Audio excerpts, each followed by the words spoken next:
Moms கிச்சனில் onion dosa vegetable dosa with ground nut chutney ஈஸியாக இருக்குது அப்படின்னு சொல்லிட்டு காமிக்கிறேன் வாங்க ஃப்ரெண்ட்ஸ்.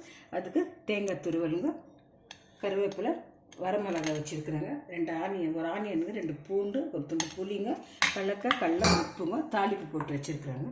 இப்போ எப்படி அரைக்கிறதுன்னு காமிக்கிறாங்க. ஆனியன் தோசைக்குங்க சின்னதாக பொடியாக நறுக்குன ஆனியனுங்க, கொரியண்டர் லீஃபுங்க, கேரட்டு, க்ரீன் சில்லி, இது வந்து கடலைப்பருப்பு, எண்ணெய், இது கடுகு தாளித்து வச்சுருக்குறாங்க. இது தோசை மாவுங்க. இப்போ தாளிப்பு கொடுத்துருக்குறாங்க. ரொம்ப நல்லாயிருக்குங்க சட்னி. வறுத்து வச்ச கடலைப்பருப்பு கடுகு போட்டுடலாங்க. Green peas, carrot, onion, coriander லீஃபுங்க மிக்ஸ் பண்ணிட்டு தோசை செய்யலாங்க. மிக்ஸ் பண்ணியிருக்காங்க. பசங்களுக்கெல்லாம் செஞ்சு கொடுத்தா ரொம்ப லைக் பண்ணி சாப்பிடுவாங்க. காய் சாப்பிட்ற பசங்கள்லாம் விரும்பி சாப்பிடுவாங்க ஃப்ரெண்ட்ஸ். இது நெய் போட்டுக்கலாங்க. தோசை ரெடி ஆகிடுச்சிங்க ஃப்ரெண்ட்ஸ். ஒரு ஆம்லேட் ஒன்று போட்டிருக்குறாங்க. ரொம்ப ஈஸி, டேஸ்டியாக பண்ணலாங்க இந்த சட்னிங்க. நீங்களும் ட்ரை பண்ணுங்க. இது பசங்க காய் சாப்பிடாதுக்கு விரும்பி சாப்பிடுவாங்க. நீங்கள் செஞ்சு கொடுத்தாக்காங்க. ஒரு ஆம்லேட் போட்டு வச்சுருக்குறாங்க. வாங்க ஃப்ரெண்ட்ஸ், எல்லாம் சாப்பிட்லாம். லைக் பண்ணுங்கள், ஷேர் பண்ணுங்கள், கமெண்ட் பண்ணி சப்ஸ்கிரைப் பண்ணுங்கள் ஃப்ரெண்ட்ஸ். தேங்க்யூ.